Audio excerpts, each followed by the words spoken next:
300 soldiers were standing in the Vail Pass with their weapons raised, and then all at once, every single blade in that valley went dead. Not broken, not shattered. Dead. The glow drained out of them like someone had pulled a plug at the bottom of the world. Swords that had been burning white a second earlier turned into cold, gray metal. The Bastion orders famous aether lances. The ones that could punch a hole through a siege wall became very expensive sticks. And 140 feet up the slope, the thing they had come to kill lifted its head and made a sound that nobody in that valley would ever be able to describe afterward, because the men who heard it clearly did not come back. Captain Cassian Brune looked down at his own sword. It was a beautiful weapon, folded 11 times, blue steel with a spine of pale gold. It had killed 41 confirmed aberrants, and it had never once failed him, and now it was sitting in his hand like a fireplace poker. He said one word, he said Ardan. A 9 days' ride south of that valley, in a town so small it didn't rate a name on the official maps. A man with burn scars on both forearms was sitting on the back step of a rented shed, eating cold stew out of a tin, when he felt 300 separate threads snap inside his chest at the same time. He put the tin down. He said out loud to nobody, faster than I thought. Okay, let's back up. Because that man is the reason we're here, and if I just start with him, it's not going to land, so let's do this properly. His name is Ardan Vale. He is 31 years old. He is a blacksmith, and by every measure the kingdom of Karraheim uses to decide whether a person matters, he is worth almost nothing. Here's the rule that runs this world, and it's the only one you need to start with. Everybody in Karraheim is born with a channel. It's the thing inside you that lets aether move. Aether is the raw material of every good and terrible thing this world has ever done: light, fire, healing, the walls that keep the aberrants out of the cities. And your channel is measured on a scale from 1 to 12, and they measure it when you're 7 years old with a stone in a temple in front of your entire family. Ardan Vale measured 0, not 1. Not low, but workable. We'll find something for him. 0. The stone didn't dim. It didn't flicker. It sat there like he wasn't touching it, and the temple recorder wrote a little symbol next to his name that means hollow, and that was the end of any conversation about what Ardan Vale was going to be when he grew up. You can't fight with a 0. You can't ride with the order, you can't hold a lance, you can't even light a candle at a shrine. What you can do is manual labor, and if you're lucky, someone takes you in. Someone took him in. Old woman named Hessa Vale, and yes, he took her name. He didn't have one worth keeping, ran the 9th forge in the capital's outer ring. She needed hands that didn't get tired and didn't ask questions, and a hollow boy was cheap. So he pumped her bellows for 4 years before she let him touch a hammer. And he sharpened other men's swords for 6 years after that before she let him make one of his own. And then he made one of his own. And this is where it gets strange, because a weapon in Karraheim isn't just metal. Anyone can beat metal into a sword shape. What makes it a weapon is attunement, the process where a blade learns to carry aether from a wielder's channel out through the edge. Attunement is delicate, expensive, and it is done by licensed attuners at the Grand Armory who charge more for one afternoon of work than a forge like Hessa's made in a season. The first sword Ardan Vale ever made came off the quench already attuned. He didn't know that was unusual. He was 19 and he'd never made one before, so he had nothing to compare it to. He handed it to a courier who'd come in for a repair. The courier swung it. The edge lit up like a lamp, and the courier looked at him and said, "How much?" Hessa figured out what had happened about 4 seconds before Ardan did, and she made a decision in that moment that she stuck to until the day she died, which is that they were never, ever going to tell anyone. So for 12 years, the 9th Forge quietly sold pre-attuned steel at a price the Grand Armory couldn't touch. Not loudly, not enough to get noticed. Hessa was very careful about that.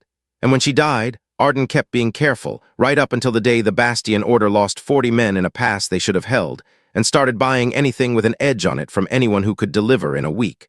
The 9th Forge could deliver in a week. That's how a hollow blacksmith ended up arming the finest fighting order in the kingdom. 311 weapons over 5 years. Swords, lances, boarding hooks, one absolutely ridiculous double-headed thing for a man named Grell who I promise we'll come back to.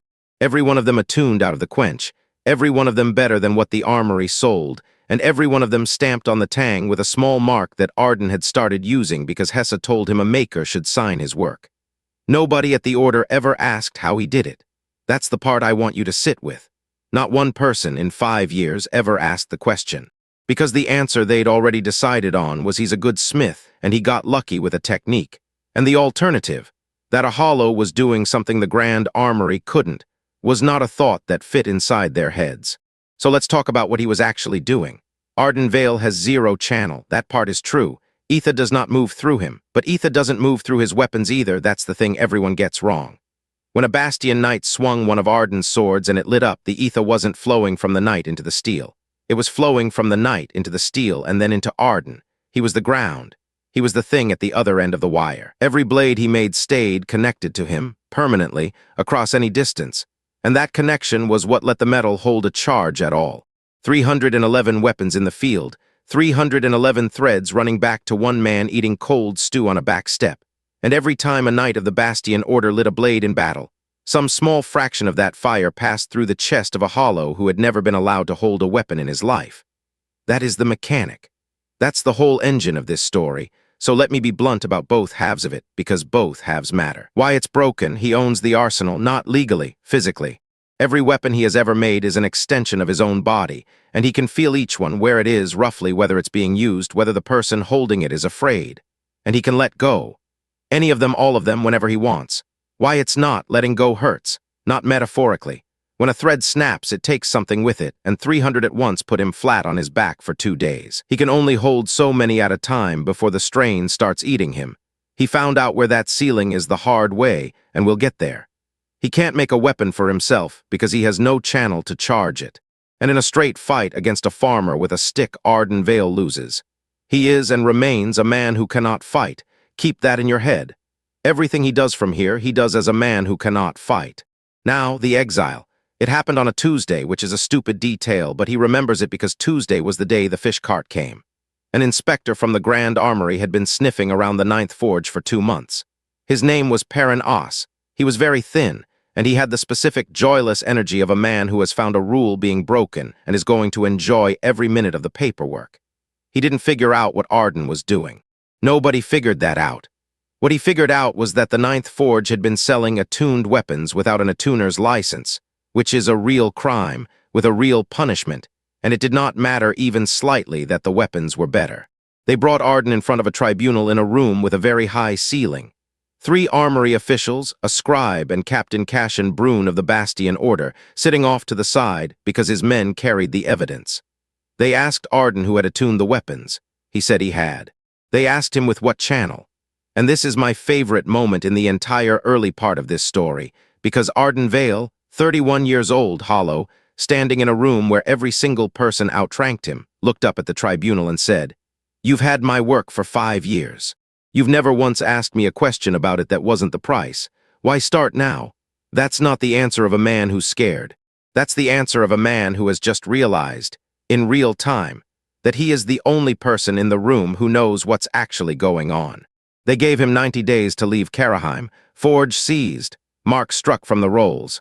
And Cashin Brune, who had personally carried one of Ardan's swords for 4 years, who had thanked him once in the courtyard in the rain, stood up, said the order will need the weapons recertified, and walked out without looking at him.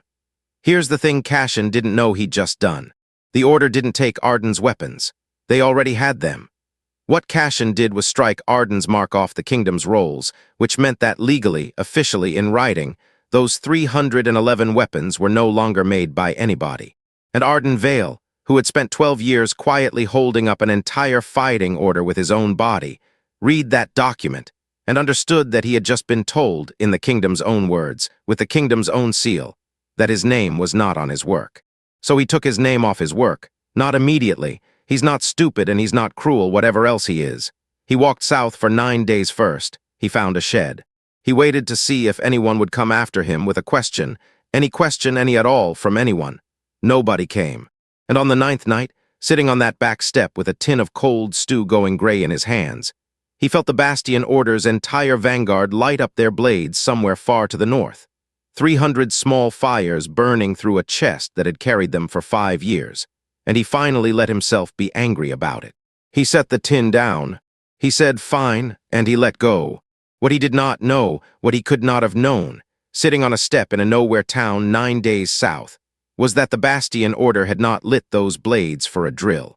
They had lit them because something had come down out of the Vail Pass that had already eaten a border garrison, and the last 20 seconds of light in 300 swords was the only reason any of those men were still standing. He didn't kill them.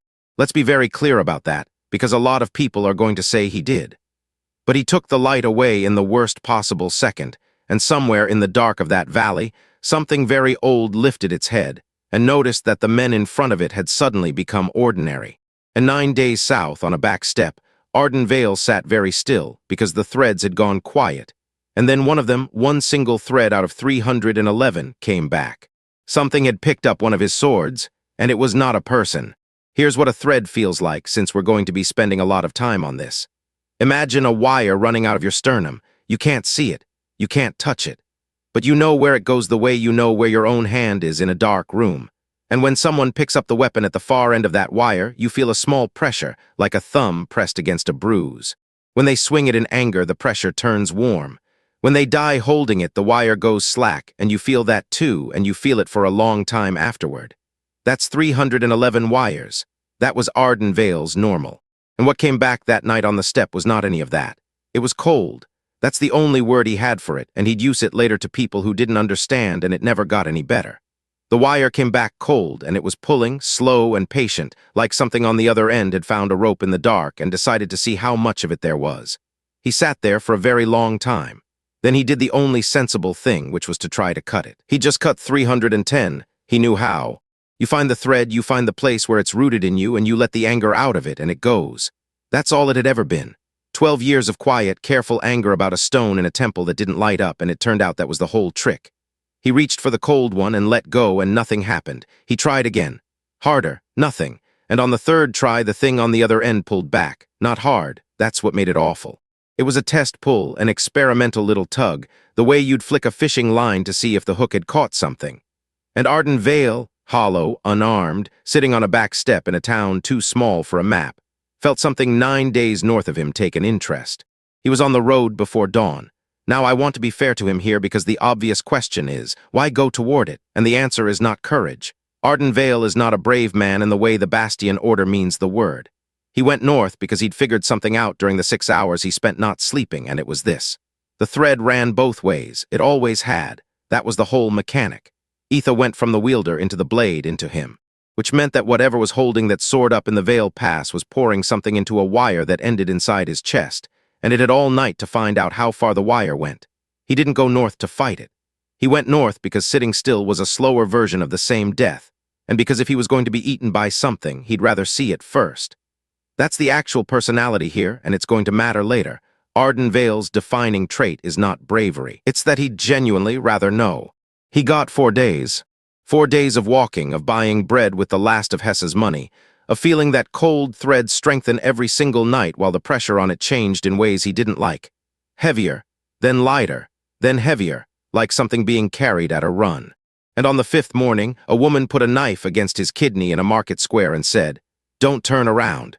Her name is Karraheim, 26, outrider, 3rd rank, Bastion order, and I want you to understand exactly what she'd been through before she found him, because if you don't, her half of this is going to look like villainy, and it isn't. Karraheim had been in the Vail Pass. She'd been on the left flank with 11 other outriders when 300 blades went out at once. She'd watched Captain Brune's line break in under a minute. She'd watched a man named Grell, the one with the ridiculous double-headed thing, I told you we'd come back to him, swing a dead weapon into something's face out of pure stubbornness. And she'd watched what happened after that, and she would not be describing it to anyone. She had gotten 4 men out, 4 out of a company, and she'd done it with a short sword that was still working, because her short sword was not made in the 9th Forge. It was armory issue, standard, expensive, and mediocre. She'd complained about it for years. And on the day every good weapon in the valley died, the bad one was the only reason she was still breathing. She'd worked that out on the ride south. Everything good went dark. Everything armory attuned kept working. And every good weapon in that valley had the same little maker's mark on the tang. So she was not there to arrest him, let's be clear.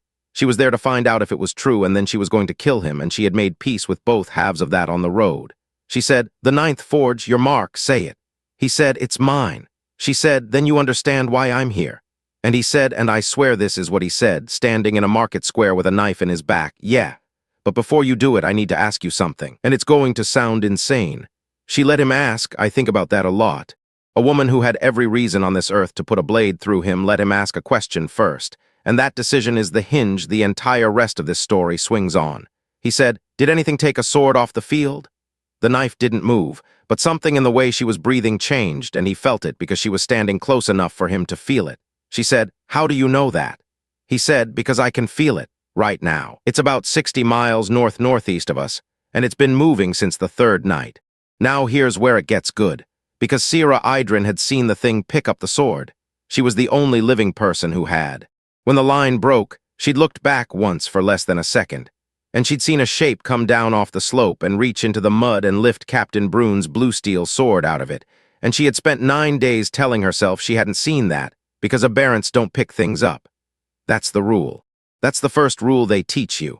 Aberrants are appetite in a body. They don't use tools, they don't carry things. They have never in 400 years of recorded engagement picked up a weapon. She turned him around. She looked at him for a while. She said, "Say the direction again." He said it again. Then he pointed, and he was off by maybe 2 degrees, and she knew that because she had a compass and 9 days of tracking behind her, and he had nothing but a scar on his sternum and an expression she didn't like at all. And that's how a Bastian outrider who had come to execute a blacksmith ended up walking north with him instead, not because she forgave him. She didn't.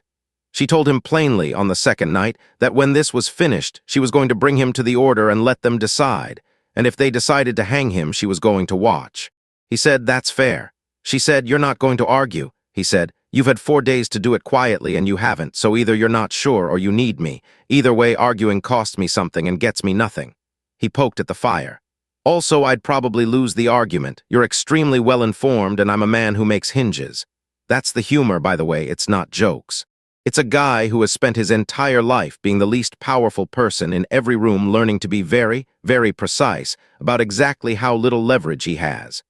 It's funny right up until you notice it's a survival skill. They talked over 8 nights and the story came out in pieces. She got the temple stone. She got Hessa. She got the tribunal and the 90 days and the sentence about his name not being on his work, and she stopped eating in the middle of that one. He asked her about the Vail Pass and she gave him almost nothing for 6 nights.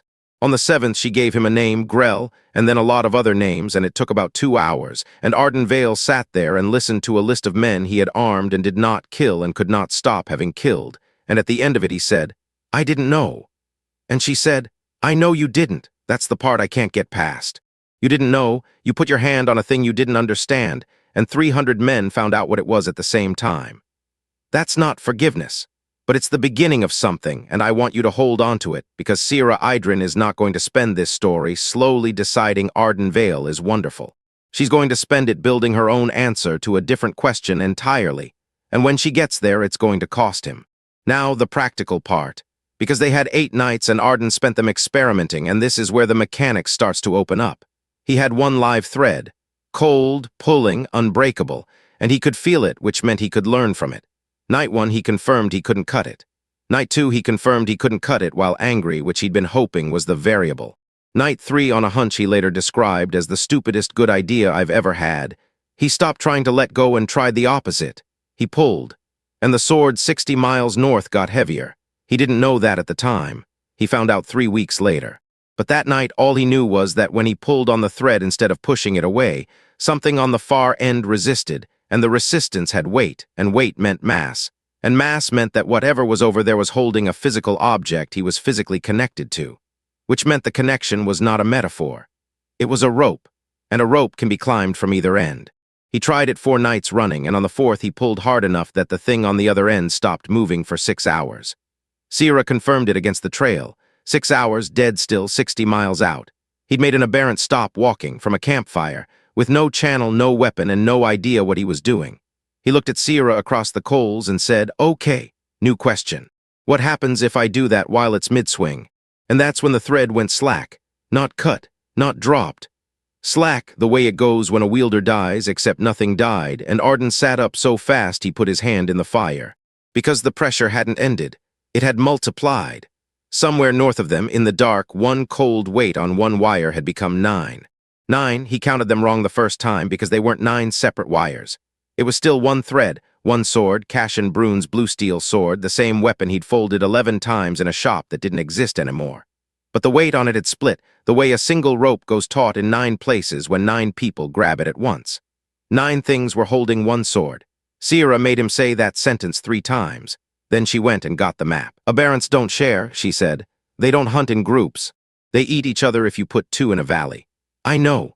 They don't pick things up. I know. So what's on the other end of your rope, Blacksmith? He didn't have an answer that night. He had won 4 days later, and it was worse than not knowing, and to get to it I have to tell you about the town of Marrow's Rest, and about what Ardan Vale found in the cellar of an armory outpost, and about the fact that he was not the first. Marrow's Rest was a way station town on the North Road. 200 people, a grain house, and a small grand armory outpost with a licensed tuner who came through twice a year to recertify farm tools. It was directly between them and the thing on the thread. They walked into it on the 11th day, and it was empty. Not burned, not fought over. Empty, in the specific way that means people left in an order with time to pack and locked their doors behind them. Sierra checked the grain house. Ardan went to the outpost, because there was a thing he'd been thinking about for 4 days that he wanted to check, and it required paperwork. Here's the thing he'd been thinking about. Attunement costs an absurd amount of money. Everyone in Karraheim knows this, and nobody questions it, the way nobody questions the price of salt. An attuner comes, spends an afternoon with your blade, and charges you a season's wages, and every attuned weapon in the kingdom has to be recertified every 7 years, which costs again forever. Ardan had done it for free, instantly, out of the quench. And on the road, he'd finally asked himself the question that 12 years of being careful had kept him from asking. What is the Grand Armory actually charging for? Not materials, not time, not skill. He had no training, and he did it better. So what? The outpost records room had 6 years of certification ledgers, and he read them by candlelight for most of a night, and around the 4th hour he found the column. Every certification entry had a weapon and owner, a date, a fee, and a number, 4 digits, no header, no explanation. It wasn't sequential, it repeated. The same number appeared on 41 weapons over 6 years, and then stopped appearing, and a different number took its place on everything certified after that date. He sat back and understood it all at once, and it made him feel sick. They were anchor numbers. Every armory-attuned weapon in Karraheim was tied to something, not to its wielder, to a number. 41 weapons on one number, and then that number goes quiet forever and a new one starts. And the only reason a thing like that happens is that whatever was carrying those 41 weapons stopped being able to carry them. He was not unique. He was a leak. He was the thing the Grand Armory did, happening by accident in a shed in the outer ring, for free without a fee schedule. Sierra found him at dawn with the ledger open and asked what was wrong, and he told her, and she said the thing that a person from inside an institution always says first, which is, "That's not what they do." And he said, "I know. Tell me what they do instead, and make it fit 41 weapons on one number." She couldn't. She sat down on the floor of an empty records room and tried for about 10 minutes, and she couldn't, and I want to give her credit here, because a lot of people would have kept trying for years.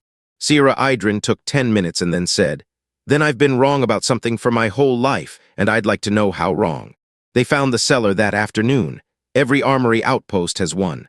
It's where the attuner works. Locked, warded, off-limits, and Sierra had walked past a dozen of them without ever once thinking about the fact that a man who does delicate craft work in an afternoon needs a stone room with a drain. The door took Ardan 4 hours with a crowbar and a lot of bad language. Inside there was a workbench, a rack of very good tools, a chair with straps on the arms, and set into the far wall, a niche about the size of a person. There was nobody in it. It had been cleared out properly with time, the same way the town had emptied.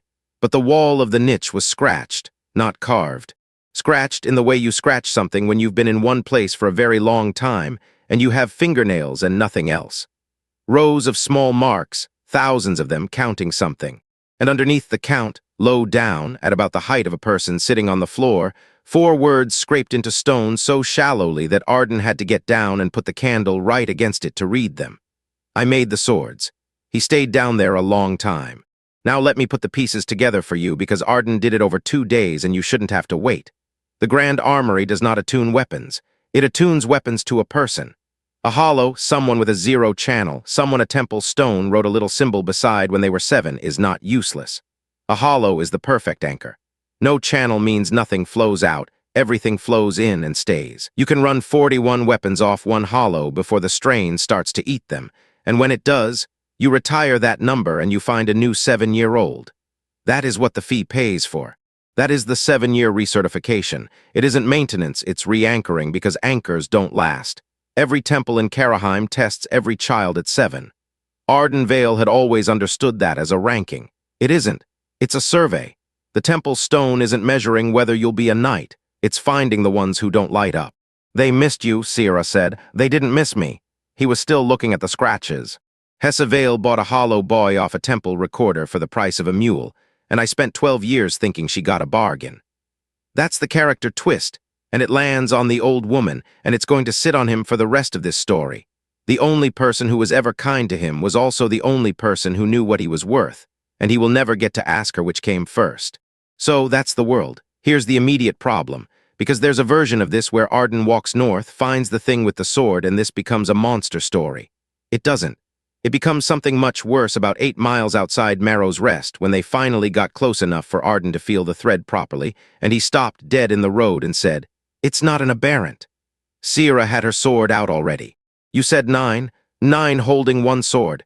He was pressing the heel of his hand against his sternum, which is a thing he does when a threat is loud, and he'd be doing it a lot from here. "Sierra, they're taking turns." They came over the ridge and looked down at a farm. There were 9 of them in the yard, and they had been people. That's the honest way to say it. Aberration in Karraheim is not a species, it's a condition, and everyone knows that in an abstract way that lets them not think about it. These 9 were far enough along that Sierra put her hand on her sword, and far enough back that Ardan could see one of them was wearing an armory apprentice's coat. 8 of them were standing in a rough circle. The 9th was in the middle, holding a blue steel sword with a spine of pale gold, and it was swinging the sword into a fence post, over and over badly. Terribly. With the grip wrong and the elbow locked and no power in it at all. And every few strikes it would stop and hand the sword to the next one, and that one would step in and start swinging. They were practicing. Sierra Idrin, who had seen the Vail Pass, who had 4 men alive because of her and 11 who weren't, made a small sound behind her teeth and said, "Aberrants don't learn." And Ardan said, "They're not learning, they're being taught," because he could feel it on the thread. That cold, patient pull hadn't come from any of the 9.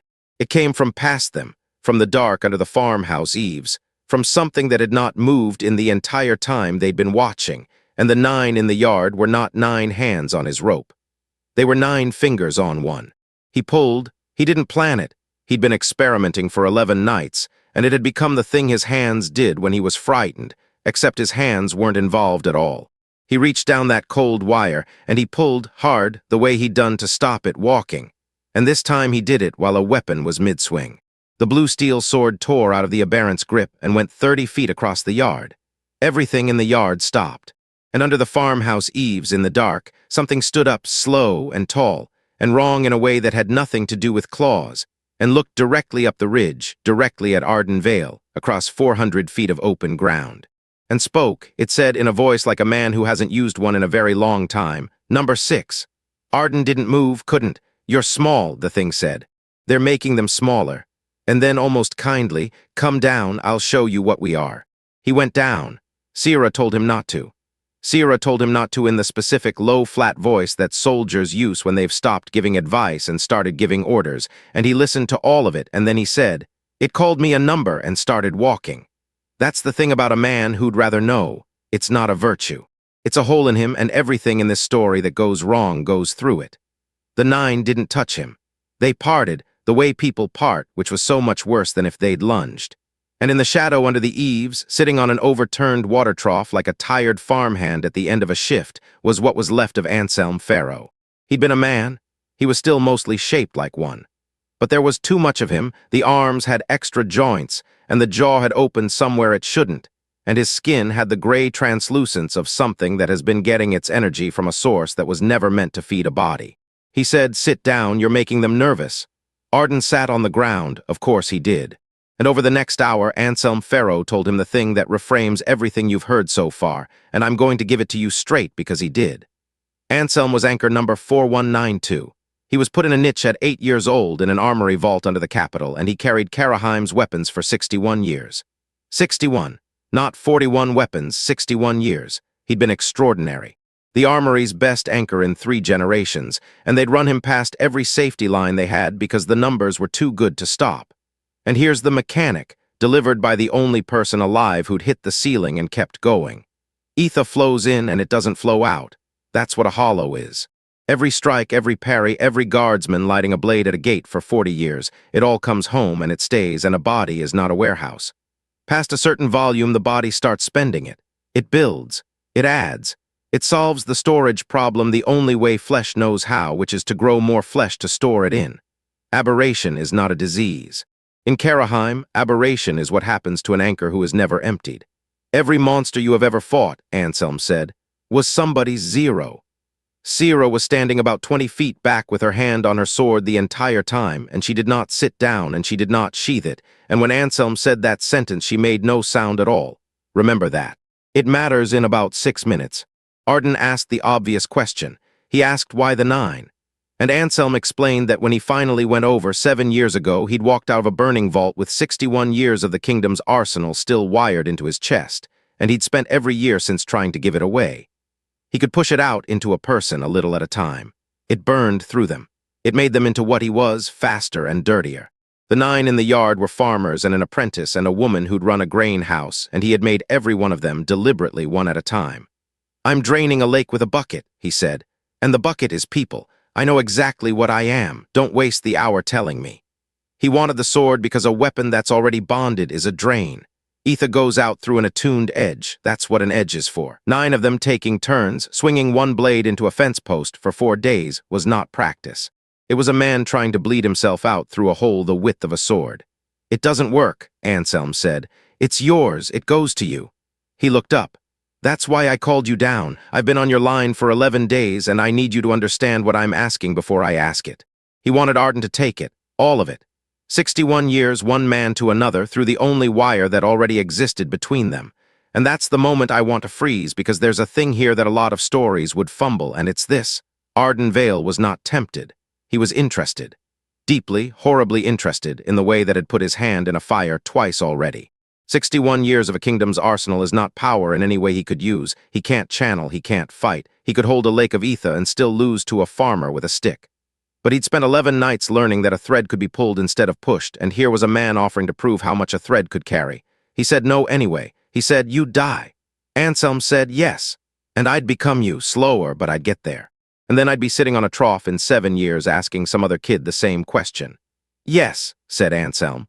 "Unless you find the drain I couldn't find. You're a smith. I was a stonemason's son who never held a hammer in his life. You made 300 weapons before anyone told you it was impossible." He leaned forward, and the extra joints in his arms did something that Ardan would be seeing for years. "I have been looking for a hole for 7 years. You are the first person I have ever met who makes them. That's the offer, hold it. Because here's what happened next, and it's not what either of them planned. The Grand Armory had been 8 hours behind them since Marrow's rest, not the Bastion order. The Armory, Perrin Os, the thin, joyless inspector from the tribunal with a full recovery detail and a cart, because a town emptying itself on the North Road means an anchor has gone loose in the countryside, and recovering loose anchors is a thing the Grand Armory has a written procedure for. They have a form. It has a number on it. They came into the yard at dusk with lantern poles and long hooked staves and a great deal of practiced calm, and Perrin Os saw 2 aberrant-class anomalies, 9 derivatives, 1 Bastion outrider, and 1 exiled blacksmith sitting on the ground. And he did the arithmetic in about 4 seconds, and he got it exactly right, which is the most dangerous thing about him. He said, "Ah, so it is you. What follows is not a fight. Ardan Vale does not win fights. It's 4 minutes of a very frightened man doing sums out loud, and it's the best thing he does in the first half of this story. Because the recovery details' staves were armory attuned. Their lantern poles were armory attuned.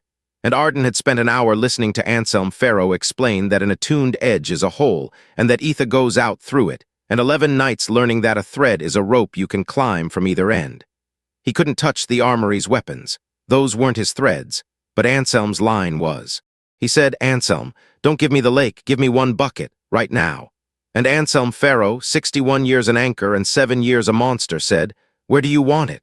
Ardan pointed at the blue steel sword lying 30 feet across the yard where he'd torn it out of an aberrant's hand. They put everything one man could push through one wire into a single blade that belonged to Ardan Vale, and Ardan pulled the far end of that wire the way he'd been practicing for 11 nights. Cashin Brune's sword came up off the ground and crossed the yard on its own. It didn't fly beautifully. Let's be honest about it. It went across that farmyard like a thrown crowbar, wobbling, gaining light the whole way, and it hit an armory recovery cart at the axle and kept going. and the cart came apart in a way that put 4 men on their backs and set the lantern oil on fire. And the entire recovery detail stopped being a procedure and started being 11 people in a burning yard with no idea what had just happened. Nobody died. I want that on record because it's the last time in this story I get to say it.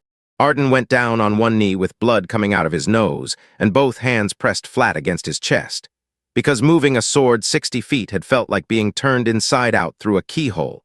And because he'd just learned the 4th rule of his own power the way he learned all of them, which is by breaking himself against it. He can move what's his. He can't hold it. Every ounce he pushes out has to come from a thread that's already carrying, and it comes home twice as heavy afterward. And in the smoke and the shouting, Sira Idrin walked past him, past the fire, past the 9, straight up to Anselm Pharaoh on his water trough. She said, 61 years under the capital, which vault? Anselm told her. And she said, was there a boy in the next niche? 14, left-handed. Name of Toma Idrin.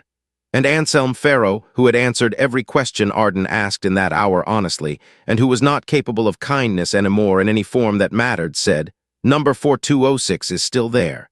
Is, present tense. Sira turned around and looked at Ardan, and there was nothing left in her face of the woman who had spent 11 nights slowly deciding he wasn't a murderer. You're going back to the capital, she said. With me. They didn't go straight to the capital. It took 11 weeks, and I need to spend some of them with you because the man who walks into the Grand Armory in the back half of this story is not the man who left that farmyard, and the difference wasn't handed to him. First, the arithmetic problem. Ardan had 298 dead threads, not gone, dead. That's what he'd learned. When he'd let go on the back step, he hadn't cut anything. He'd stopped carrying, and the weapons had gone dark, and the wires were still there, slack, running out of him to 300 places across a kingdom, which meant he could pick them up again. He found this out in a village called Hallows Ferry when a militiaman with a 9th Forge shortsword tried to arrest him. Sira had a Bastion writ, which worked right up until someone read the name on it. And Ardan, cornered and out of ideas, reached for the nearest dead thread out of pure animal reflex. The shortsword lit up in the militiaman's hand. The militiaman, who had been told his weapon was defective for 3 months, was so astonished that he stopped arresting anybody and just stood there looking at it. Sira got them both out of the building. And that night in a hayloft, Ardan Vale sat with his back against a beam and worked out the actual shape of what he had. And it took him until dawn, and this is it. He can carry, that's all he does. He is a rope with 2 ends and a limit. His ceiling at the start was 31. He found it the ugly way, reaching for thread after thread in that hayloft, feeling the warmth come back until somewhere past 30 he started tasting metal and his left hand stopped closing properly. That's the limit. 31 live at once. Take a 30-second and one of the others starts to burn. Anselm Pharaoh carried 61 years' worth. Anselm Pharaoh had extra joints in his arms. So, 31 weapons chosen. Anywhere in the kingdom. He doesn't have to be near them. He can feel when they're used, feel roughly where they are, and if he pulls hard enough on one he can move it, badly once at a cost that puts him on the ground. And he can invest. That's the one that changes the war. Because a thread isn't a pipe with a fixed width. Ardan had been carrying 311 weapons at once for 5 years, splitting himself 311 ways, and it had never occurred to him that the alternative was to put all of that into fewer. 31 threads worth of capacity in one blade is not a sword anymore.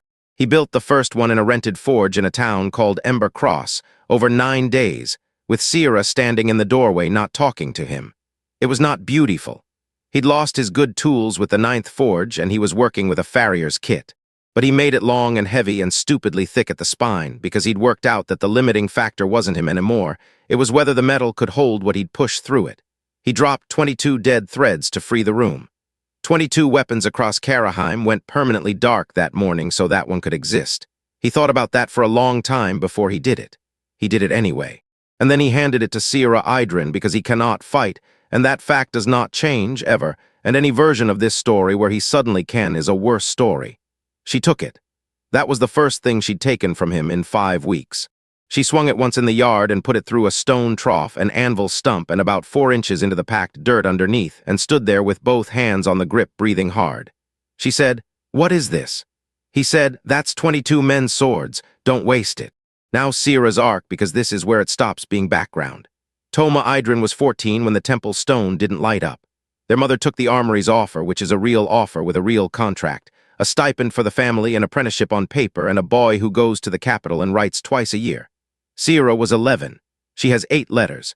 They stop when he's 16, and the 9th one is in a different handwriting and says he's been reassigned. She joined the Bastion Order at 17 specifically to get to the capital. Spent 9 years being extremely good at a job that never once got her below the 3rd floor of any armory building. And then watched 300 swords go out in the Vail Pass because of a blacksmith nobody had ever asked a question. So when she says you're going back with me, understand what she's actually holding. She's holding the only person in the world who can prove the armory runs on children. She's holding a man whose fault it is that her company died. And she's holding a very reasonable, very cold idea that she does not say out loud for 11 weeks, which is that if a hollow can carry 31 weapons and Ardan Vale is the one hollow in Karraheim who is walking around free, then the fastest way into that vault is to give the armory exactly what it wants. She never lies to him about this. That's the thing. On week 9 in the rain outside Ember Cross, she tells him flat out, "If it comes down to you or my brother, it's my brother. I want you to know that now so you can't say I did it to you." And Ardan says, "Good, that's the first thing anyone's told me in advance in my entire life." He means it. That's the joke, and it isn't one. Meanwhile, the kingdom is coming apart, and they can watch it happen from the road. Because 298 Ninth Forge weapons went dark on the same night, and 300 of the Order's best were in the Vail Pass when it happened, and the thing that came down out of that pass did not stop at the border garrison. Karraheim's northern line was held by the Bastion Order, and the Bastion Order was carrying Ardan Vale's steel, and now it isn't carrying anything. Towns on the North Road are emptying. The armory is issuing certified weapons at triple price to militia who have never held one. And there are broadsheets in every market square with a woodcut of a man's face that is not remotely accurate, under the words "the hollow traitor," which Ardan reads out loud in an inn with genuine delight, because they've given him a jaw he does not have and a cape he has never owned. "I look incredible," he says. 300 men, says Sierra. "I know." He puts the broadsheet down. "I'm allowed one joke about the cape. Here's the twist that lands in week 10, and it recontextualizes the Vail Pass entirely. They meet a Bastion sergeant on the road, one of Sierra's 4, a man named Hoyt who got out of the valley alive, and he tells them what happened after. The thing in the pass killed 60 men before the order broke. Then it stopped. It did not pursue. It went back up the slope, and it has not come down since, and the order has been calling it a monster, and the armory has been calling it an aberrant class event, and nobody has gone up there to look because everyone who goes up there stops coming back. And Ardan asks one question. He asks, "What was up in the Vail Pass before?" Hoyt doesn't know. Sierra doesn't know. Nobody knows, because the Vail Pass is nothing. It's a notch in a mountain on a road that goes nowhere, and the Order has garrisoned it for 400 years for no reason anyone can name. Except the Grand Armory keeps records. And Ardan Vale had spent a night in an outpost cellar reading 6 years of certification ledgers, and he knew what an anchor number looked like, and he knew they get retired when the anchor goes over. They went to the Vail Pass on week 11. They did not go up the slope. They went to the garrison, which was a burned shell with nobody in it, and Ardan went to the records room because he had a theory, and his theory was that you don't garrison a nothing pass for 400 years unless there is something in it you are watching. The ledgers were mostly ash, but the wall safe held, and in it was a single bound register, and the register was not a certification log. It was a delivery schedule, 400 years of it. Twice a year, every year, without a single missed entry, the Grand Armory sent a cart up the Vail Pass, and the register listed what was in the cart, and what was in the cart was weapons. Not new ones. Old ones, retired, decommissioned, broken, obsolete, collected from every corner of Karraheim and carted up a mountain and left there. 11,000 weapons. Ardan sat down on the floor of a burned garrison with a 400-year-old ledger in his lap, and understood what was up the slope. And he understood it in the same second that Sierra did, because she was reading over his shoulder and she had a brother in a niche. There's something in the Vail Pass that carries 11,000 weapons. The armory has been feeding it, twice a year, for 400 years. Every dead blade in the kingdom hand-delivered up a mountain to whatever is up there holding the other end of them. And 300 Bastion knights had lit their swords in front of it, and then all 300 of those swords had gone dark at once, the way a weapon goes dark when an anchor lets go. The thing in the Vail Pass hadn't attacked because it was hungry. It had attacked because for the first time in 400 years, it had seen someone else do what it does. It wasn't hunting them, Ardan said. It felt me let go from 60 miles. Sierra said very quietly, it's been alone up there for 400 years. And out of the dark at the mouth of the burned garrison, a voice they both knew said, 9 days. That's how long I looked for you before I stopped. Captain Cashin Brune was standing in the doorway with 11 men behind him and no sword on his hip, because his sword was on Ardan Vale's back, wrapped in oilcloth, where it had been since a farmyard 8 weeks ago. I'd like it returned, he said, and then I'd like you to tell me what I did. Cashin Brune is not a good man who made one mistake. I want to be careful here, because the easy version of this character is a decent soldier who signed the wrong paper, and that's not him. Cashin Brune walked out of a tribunal without looking at a man he'd thanked in the rain. He did that because looking would have cost him something, and not looking cost him nothing, and he made that trade the way he'd made 100 like it on the way to captain. He is a man who has always been very good at the part of his job that involves people below him remaining below him. What happened in the Vail Pass did not make him kind. It made him accurate. He had 60 men die in 90 seconds. He had a company that broke. He spent 9 days looking for a blacksmith, and then he stopped, because the order needed him and there was a line to hold. And in the 11 weeks since, he had been holding a northern border with certified armory steel, while every good weapon he'd ever issued lay dark in a supply house. And he had done a great deal of thinking about the fact that the finest fighting order in Karraheim had been running for 5 years on equipment from a man they'd exiled, without asking a single question. So he didn't arrest anybody. He sat down in a burned garrison and said, "Tell me what I did." And Ardan told him. All of it, the temple stones, the niches, the 4-digit numbers, the cellar in Marrow's rest with the scratches at sitting height, Anselm Pharaoh and 61 years, and what aberrants actually are. It took most of a night. At the end of it, Cashin Brune said, "Every aberrant I have killed." "Yes, there were 41. "I know," said Ardan. You told me the number in the courtyard in the rain, and I said congratulations, and you said thank you, and that's the only conversation we ever had." Cashin sat with that for a while. Then he said the thing that makes him useful, which is, "Then this doesn't end at the vault. If you empty it, every certified weapon in Karraheim goes dark at once, and there are 900,000 people behind those weapons." "I know, and you're going to do it anyway." "I'm going to do it anyway." Cashin nodded slowly. "Then I'm coming so that when it happens someone is standing there who can be blamed and can survive being blamed. That's the only thing I have that you don't. That's the alliance. It isn't warm. It's 4 people, Ardan, Sierra, Cashin, and 11 Bastion knights who all volunteered, and none of whom were told the truth until they were 3 days from the capital, walking toward the biggest institution in the kingdom with a plan that will not survive contact. Let's get to the vault. The Grand Armory's main house sits under the capital, and under is doing a lot of work in that sentence. Ground level is a hall with columns where you pay your certification fee. Below that is administration. Below that is the workshop floor. And below that, past a stair that is not on any plan and a door with no handle on the outside, is the anchor vault. They got in on a certification day, which was Ardan's idea, and it was a good one. Because on certification day, carts come in. Weapons come in. Hundreds of them, from all over Karraheim, hauled down to the workshop floor to be re-anchored. And every single one of those weapons is a thread with a person on the other end. Ardan Vale walked into the Grand Armory of Karraheim carrying nothing, wearing a porter's coat, and stood in a receiving hall with 400 attuned weapons in crates around him. And he did the thing that he had been building toward for 11 weeks without once saying it out loud. He reached for threads that were not his. He couldn't take them. That was never possible. A thread has one anchor. But he'd learned in a farmyard that you can pull on a rope from either end. And it turns out that if you pull hard enough on 400 ropes that all run to the same 9 children in the same room 40 feet below you, the children feel it. And one of them pulls back. Not Toma. A girl, maybe 9, number 4221, who had been in a niche for 2 years, and had never in that time felt anything come up the wire. She pulled, and every weapon in the receiving hall rang like a struck bell.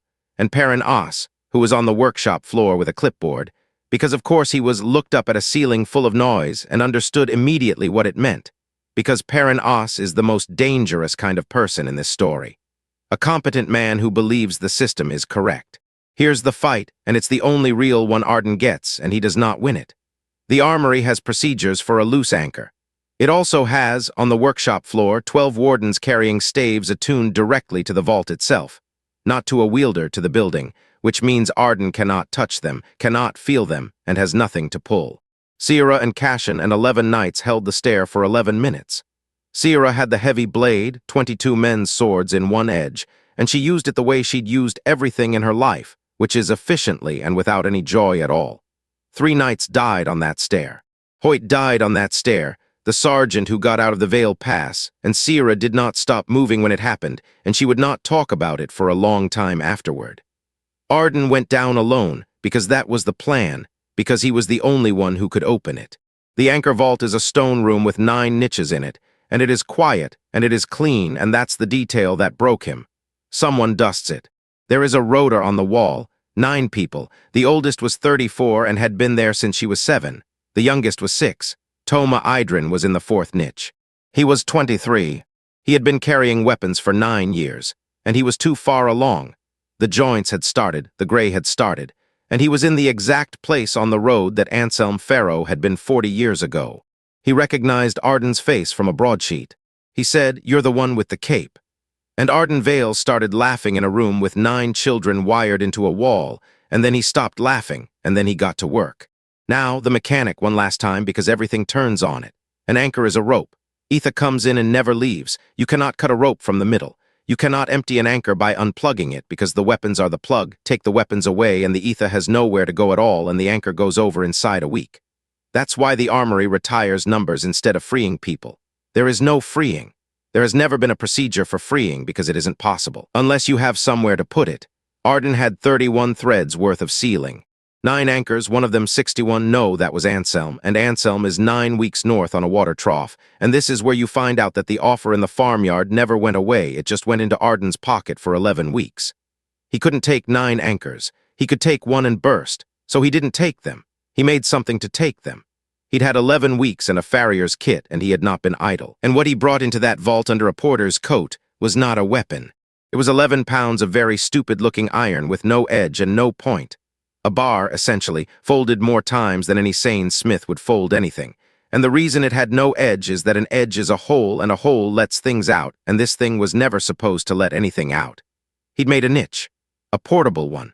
A thing with no channel that could hold what a body holds, because he was the only person alive who understood that being empty is a property you can put into metal if you know what emptiness is. And he knew. He'd been it since he was 7. He put his hand on the first anchor's chest and pulled her rope into the bar. It took 4 hours. He did it 9 times. Somewhere in the middle of it, Perrin Os came down the stair and stood in the doorway and watched, and did not stop him, and could not stop him, because by the 6th anchor there was no procedure in the world for what was happening in that room. Os said, "You are going to kill 900,000 people." Ardan on his knees with blood coming out of both ears, probably some of them. The northern line was held by 300 men whose weapons I was carrying, Ardan said, for 5 years for free, while you charged this kingdom a fortune for children. Get out of my way or write it down, I don't care which. He finished at dawn, and every certified weapon in the kingdom of Karraheim went dark at the same moment. Every guard post, every wall ward, every militia blade, every gate lamp, every ship's lantern on the southern coast. 900,000 people woke up on a Tuesday in a country that had run on ether for 400 years, and it had all stopped. 9 people walked out of a vault under the capital. 2 of them had to be carried. And Ardan Vale walked up the stair into the receiving hall holding an 11-pound bar of iron that was now the single heaviest object in the kingdom by every measure that isn't weight. And Sierra Idrin met him at the top with her brother's arm over her shoulders and blood on her from 3 different people. And neither of them said anything at all. Then the floor shook. Not the building. The floor, the whole capital, one long, slow shudder like something enormous shifting its weight 60 miles to the north. Because 11,000 weapons had just gone dark in the Vail Pass too. And whatever had been holding them for 400 years had finally, for the first time since anyone had been alive to write it down, been set down. It stood up, and it started walking south. It walked for 6 days. 60 miles, and it took 6 days, and I want you to understand that the slowness was the worst part. A thing that comes fast, you fight or you run. A thing that comes at the speed of a man out for a walk gives you time to evacuate 3 towns and organize a defense, and stand on a wall watching a shape get slightly larger every morning and go quietly out of your mind. It came down the north road. It did not deviate. It went through the ruins of the border garrison and past the empty farm outside Marrow's Rest, and on the fourth day it walked through Marrow's Rest itself and knocked over exactly one building, which was the armory outpost, and left the rest of the town standing. That's when Ardan knew for certain. "It's not coming for the capital," he said. "It's following the carts. 400 years of delivery schedule, twice a year up the same road. It was walking the route backwards. Let me tell you what it looked like, because Sierra saw it first through a glass from the top of the north wall, and she came down the stairs without saying anything and sat on a step for 10 minutes before she could describe it. It was about 60 feet tall, and it was made of a person, not metal. That's what everyone assumed, and everyone was wrong. 11,000 weapons had been carted up that mountain and left there, and none of them were part of it. They were in a heap at the top of the pass, and they had been in a heap for 400 years, and the thing that had been carrying them had never touched a single one. It didn't need to. That's the whole horror. A thread doesn't care about distance. 60 feet of what had once been a body, grown the way Anselm Pharaoh's arms had grown, but for 4 centuries. There was still a face. High up, small, in roughly the right place. A face that had stopped being able to change expression a very long time ago, and which was, unmistakably, the face of a woman in her 30s. The armory's records called it the Vail Pass anomaly. Ardan found the original entry eventually in the oldest ledger in the vault, 406 years back, in a hand nobody had read in centuries. It said, Number 1. She was the first. She was the experiment that proved a hollow could carry, and she carried the entire kingdom's arsenal alone for 80 years before anyone thought to make a second one. And when she went over, they did not kill her, because she was still carrying, and killing her would have darkened every weapon in Karraheim. So they walled the pass and garrisoned it and kept feeding her. Every retired blade in the kingdom, twice a year forever. Not to keep her strong, to keep her plugged. 11,000 slow leaks so the pressure never quite finished what it started. For 400 years, the Grand Armory's entire founding secret was a woman on a mountain who was never allowed to finish dying. And then a blacksmith in a vault under the capital pulled 9 ropes into a bar of iron, and the whole system went slack at once. And 11,000 weapons went dark on a mountainside. And for the first time since the 4th century, Number 1 had nothing to carry. An anchor with nothing to carry does not get better. Ardan had explained this to Perrin Os himself. Take the weapons away and the aether has nowhere to go at all. He had, with the best intentions in the world, pulled the plug on the largest reservoir in the history of the kingdom. So we give it something to carry, Cashin said. Everyone looked at Ardan. Ardan said, There's not enough steel in Karraheim. I'd need 11,000 attuned weapons, and every one of them would have to be anchored to somebody, and every somebody would go over inside a year, and then we'd have 11,000 of those things instead of one. That's the actual math. That's what the armory has been doing for 4 centuries, and it works, and that's why nobody stopped. Silence on the wall. Then Sierra said, You made a niche.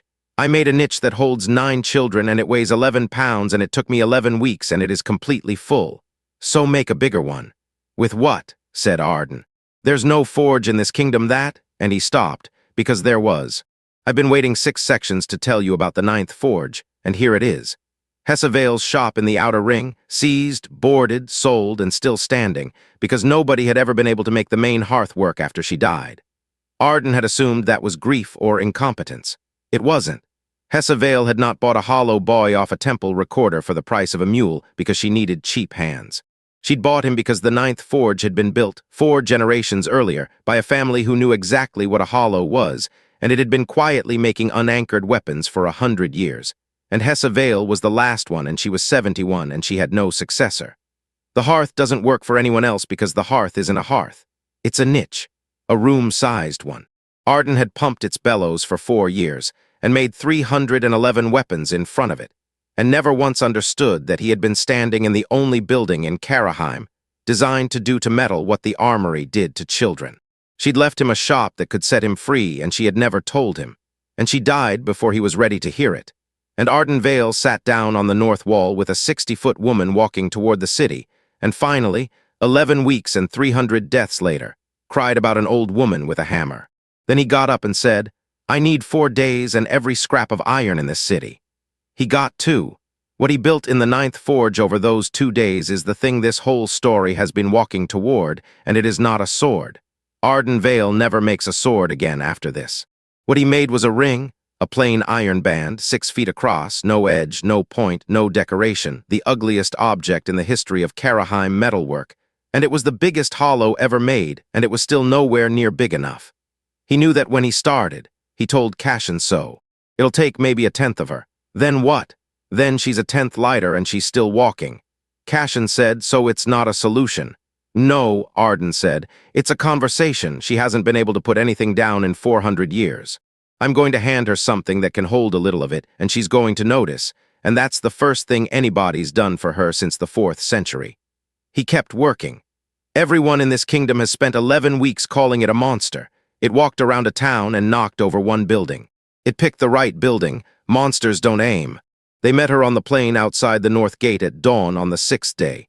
Not an army. Ardan refused an army and Cashin backed him, which cost Cashin his commission a month later, and he did it anyway. 4 people went out. Ardan carrying an iron ring on a cart, Sira with a heavy blade, Cashin with a sword he'd been given by a man he'd exiled, and Toma Idrin, 23 years old, 9 years an anchor because Toma could feel her and Ardan couldn't. That's the part that surprised everyone.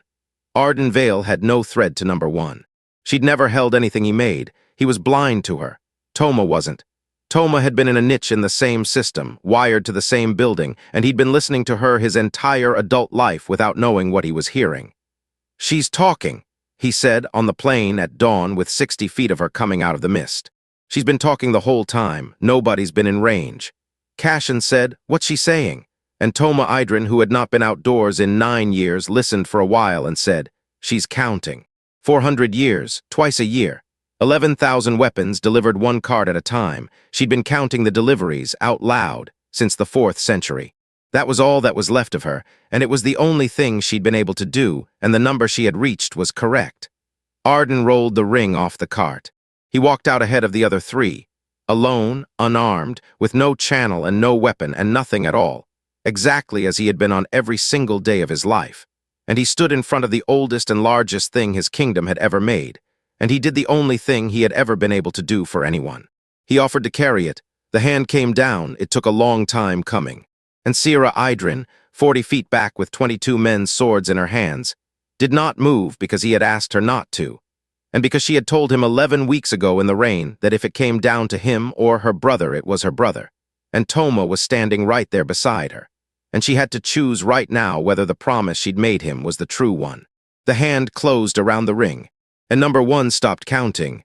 The ring took 11% of her. Ardan measured it later roughly, the way you measure anything you've never measured before by what changed. She lost about 6 feet of height. The extra joints in one arm went back to being an arm, and the face, 60 feet up, which had not been able to move since before the founding of the Bastion Order, closed its eyes. That was all. 11%. She was still enormous, and she was still an aberrant by every definition Karraheim had ever written down, and she was standing on the plain outside the capital's north gate holding a 6-foot iron ring like a woman holding a cup of water after a long walk. And then she sat down, not collapsed.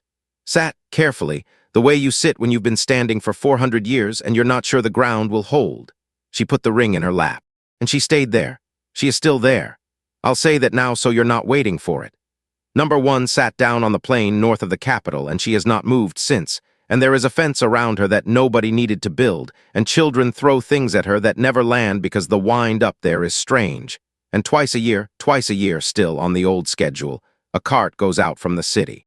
It doesn't carry weapons anymore. Ardan changed what's in it. But I'm getting ahead.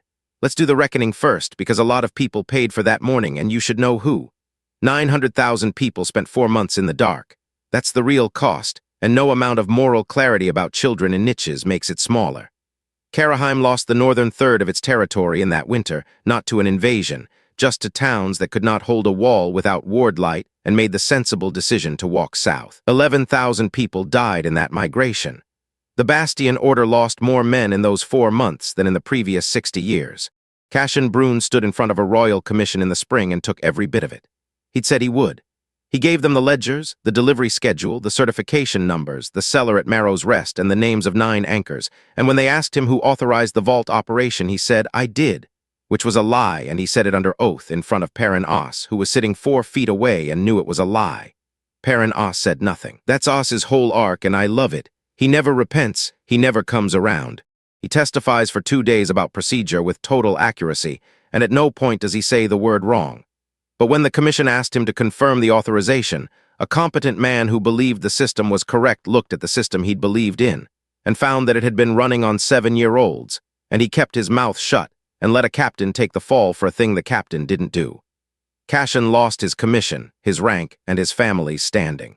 He runs a training yard now, outside the city, where he teaches militia to fight with unattuned steel, which nobody in Karraheim had needed to know how to do for 400 years, and which everybody needs to know now. He's better at it than he ever was at being a captain. He'd tell you that himself, and he'd be annoyed about it. The 9, 2 died. I'm not going to soften that. The oldest, the 34-year-old who'd been in a niche since she was 7, lived 9 days after the vault and never spoke, and the 6-year-old lived 3 weeks. Ardan had pulled them out too late, and there was never a version where he didn't. 7 lived.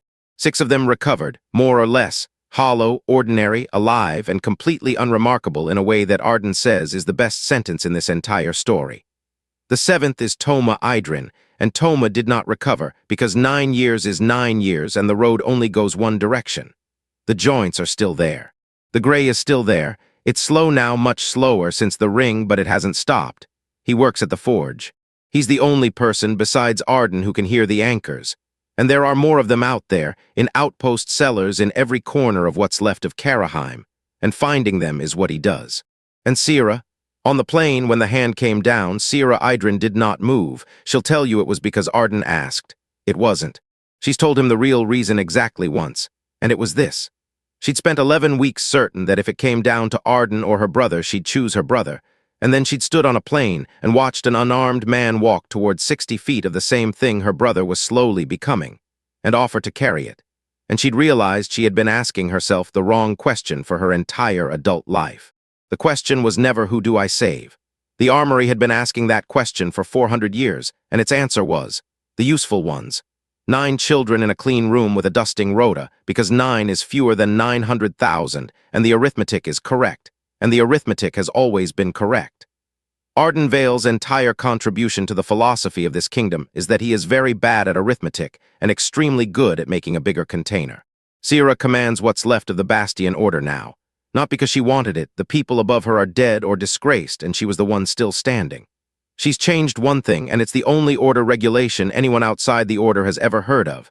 Every weapon issued to a Bastion knight must have a maker's mark on the tang, and the knight must be able to say the maker's name out loud. That's it. That's the whole reform. Cashin says it's sentimental. Sira says a man died in a valley because 300 people carried something for 5 years without ever asking who made it. And if she has to make it a rule that soldiers know the names of the people they depend on, then fine, it's a rule. Ardan Vale rebuilt the 9th forge, not the shop. He rebuilt what it was for. It makes 2 things now. It makes ordinary, unattuned steel very good at a fair price, which is most of the work and most of the money, and Ardan finds it deeply satisfying in a way that annoys everyone. And it makes niches, small ones, a hand's width. He gives them away to anyone who comes to the door with a child that a temple stone didn't light up. Because here is the thing nobody in Karraheim had ever considered in 400 years of testing 7-year-olds. A hollow doesn't have to carry the kingdom's arsenal. A hollow can carry one thing, comfortably, forever, and be perfectly fine, and a small iron token in a pocket will take the overflow. There are 211 of them out there now. Ardan makes about 1 a week. He is not building an army, and he'd like everyone to stop asking, and the fact that everyone keeps asking is going to become a problem, and he knows it. Because here's where we leave him. 6 months after the plane, a cart came south from the North Road. Not from the Vail Pass, from beyond it over the border out of the Sartain Reach, which is the kingdom on the other side of that mountain, and which nobody in Karraheim has thought seriously about in a century because the pass has always been garrisoned. The cart had 1 passenger, and she was carrying a letter, and the letter was very polite. It congratulated the kingdom of Karraheim on the resolution of its northern incident. It observed that the incident had been visible from a considerable distance, and it noted with regret that on the morning in question, 340,000 certified weapons in the Sartain Reach had gone dark for 4 minutes and then come back. 4 minutes. Long enough for something on the other side of that mountain to feel what Karraheim did and let go and think better of it and pick it all back up again. Ardan read the letter twice. Then he went out to the yard where a 6-foot iron ring's worth of a woman was still sitting 60 miles north, and he stood there for a while doing sums he didn't like. Because 11,000 weapons made a thing 60 feet tall. 340,000 is not 60 feet tall, and whatever is holding them over there did not lose its grip for 4 minutes by accident. It tested it. It found out what happens. And somewhere across that mountain, for the first time in however long it has been carrying, something enormous now knows that letting go is possible, and that there is a man in the south who builds places to put things down. Sierra asked him what he was going to do, and Ardan Vale, 32 years old, hollow, unable to fight, arguably responsible for the worst winter in his kingdom's history, standing in the yard of a forge, an old woman left him, looked north at a mountain he'd never crossed, and said, "I'm going to need a much bigger ring."